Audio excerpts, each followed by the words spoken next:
Hello everyone, I'm Chris Hernandez, and this is the Weekly Report, a look at news from the city of Kansas City, Missouri. You've been hearing a lot about the city's land bank in the last couple of weeks because of the city's proposal to sell properties on the dangerous buildings list for just $1. KC resident Chapter Jackson has bought and renovated several land bank properties, and she knows how hard it can be, but it can be worth it for the resident and the neighborhood. Okay, well, we were fixing one up in the Vineyard area, and the neighbors were so happy. Are you getting that house? Animals were there, and their houses are like animals are coming over because the house would have been vacant for so long. And the kids, they're so excited. They want to come and paint and help and things like that. And sometimes you have to tell them like you can't paint right now because it's not safe. But they're excited and they get to see the house really bad, and then they see the transformation. So it just makes the community a lot better, and it actually brings the value up in the community. Crews were out along the streetcar line this week to work on a pilot project installing motion adaptive traffic signals.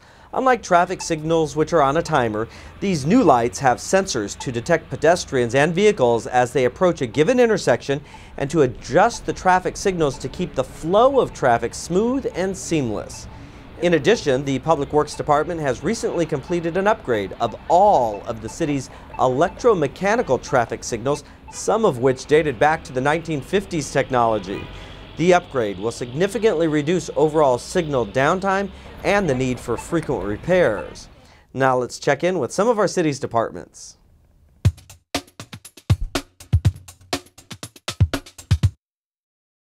Hi, I'm Jennifer, reporting for Kansas City's Channel 2. We're here tonight for Kansas City Water Services Fiscal Year 17 Capital Improvements Rollout. The rollout brings together Kansas City leaders and small business and local businesses to help make things much easier to do business in Kansas City.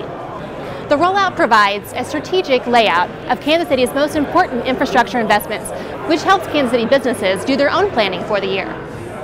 Well, we're here tonight to kick off our 5-year capital improvements plan for the Water Services Department. And over the next 5 years, we're going to spend $1.8 billion renewing and rebuilding our city's old water and wastewater and stormwater systems. So there's a lot of work to be done. That's a lot of jobs. About 32,000 jobs are impacted by this construction activity. So this is a lot of economic activity and a lot of infrastructure that will not only repair the stuff that's 100 years old, 120 years old, but sets the groundwork for the next 120 years. The Water Services Capital Improvements Program rollout provides an opportunity for our design professionals and construction contractors to do their business planning and forecasting for the upcoming year. We roll out each of the design contracts and each of the construction contracts in the upcoming fiscal year, so each of those companies can create a strategic manner in which they go after that work, provides them that opportunity to do the planning and to staff accordingly for the work that they hope to get that we put on the street. Tonight, Kansas City is announcing a 300% increase in the number of minority businesses who are now serving as prime consultants or contractors on city business. Has the capital improvements rollout helped you in your business at all, and if so, how? It's helped a lot in the business. We've been able to get subcontracts, and now we've got prime contracts, and we're also branching out into getting prime contracts into other city departments as well as the water services.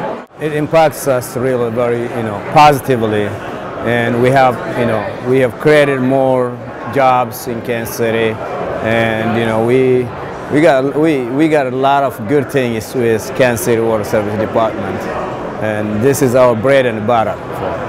Has this rollout helped you in your business planning? Yes, it has, because it gives you a guideline of the projects that is coming up.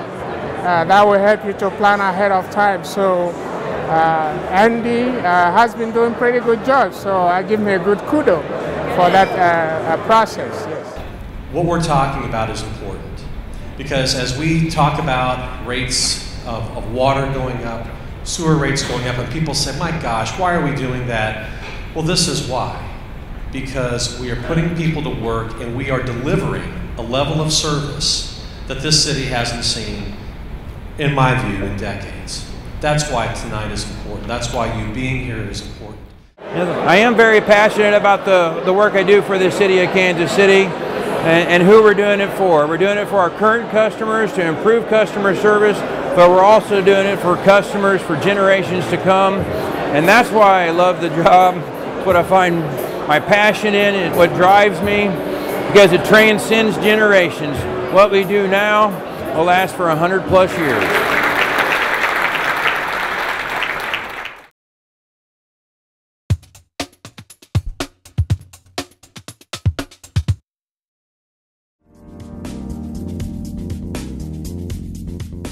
We'd like to restore the fabric of the neighborhoods. They were mostly built in the 1910s and 1920s, and they're really cool. And once they're demolished, we won't ever get something like that back again.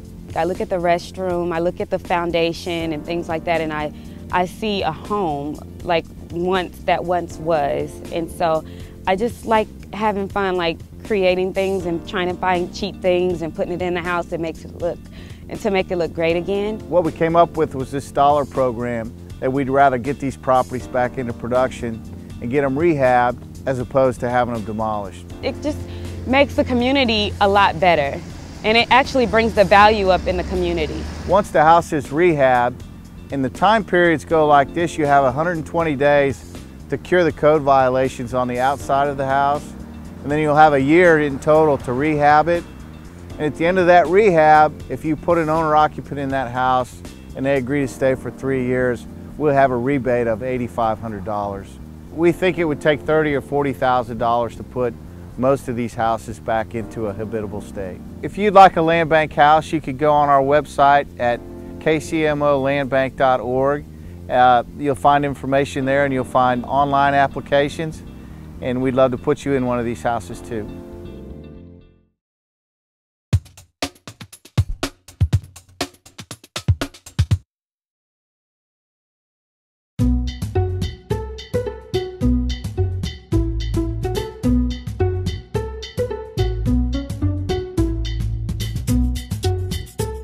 It comes from the ocean. It comes from lakes and rivers.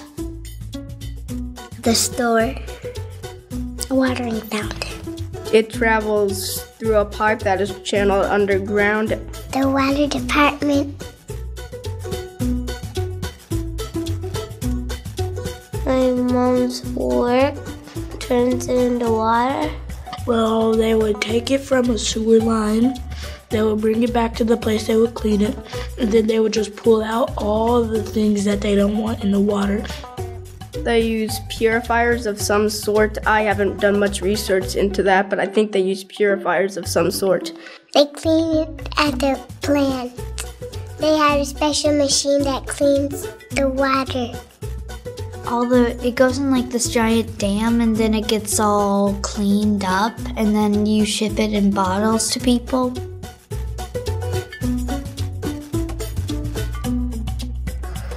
In the bathtub, away, then it comes back up in the sink. Maybe it goes to the river and then it goes back up again. Down the pipes. It goes through a sewer pipe that is tunneled underground, at least in my house.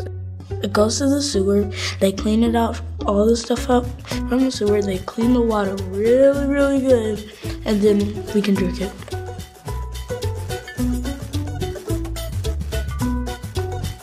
In the sewer, the river? I'm not sure, but I think that water is purified again and is used. I mean, clean rainwater can be used.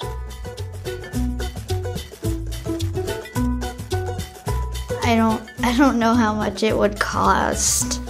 Maybe a lot of money. $5, $3, $1.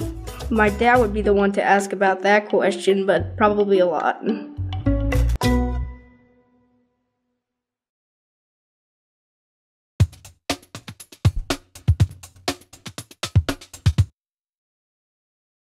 I am Katie Sowers, and I am an athlete. So right now I'm the athletic director for Kansas City Parks and Recreation. We really like her in her current role as athletics director because she brings some vision and she brings some thought to what we need as a department and how we better serve our community.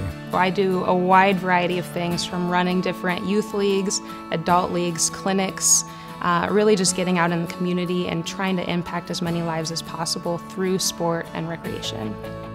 She's the first person to step into a room and make it known that there's some sort of inequality. Everything that she does for women in sport goes above and beyond anything that I've ever seen. Sowers three-step drop. She is going deep. Pass is complete. Nothing but turf ahead. See you later. My favorite Christmas ever was when my dad, he was a basketball coach at a local college. He knew my passion and my sister's passion for football, and so one Christmas we got all the used practice equipment, the helmets, the pads. It was the best gift anyone could ever give me because it showed that my parents supported who we were and what we wanted to do. I was going to school in northern Indiana. I found out that there was a team in Michigan, and so we decided that Liz and I both together decided we'd start playing football. It really opened my eyes to a lot of the inequality and the stereotypes that society puts on women. A female face, you guys, on the sidelines. We have Katie Sowers. She's assisting Troy Brown in this game. Her dream to become an NFL coach in this league, and a lot of people talking about what a great job she's doing. We're proud of her. I was invited to serve as an assistant coach for the East-West Shrine game, and I actually got to serve as a position coach with Troy Brown to help the receivers for this East-West Shrine game, which is known as one of the top bowl all-star games in college football. Learning the pro style, the NFL system, and just the way the NFL works was a huge task, and it was exhausting, but it was worth every minute. You know, if she sees something that needs to be changed, she's going to be the first person to step up and fight for change. One of my huge passions is social equity, and to me, equity is not being equal. It's not equal. It's evening out the playing field. The selling point is the mentality, and so if we can just make them think about that, that's what will give those opportunities.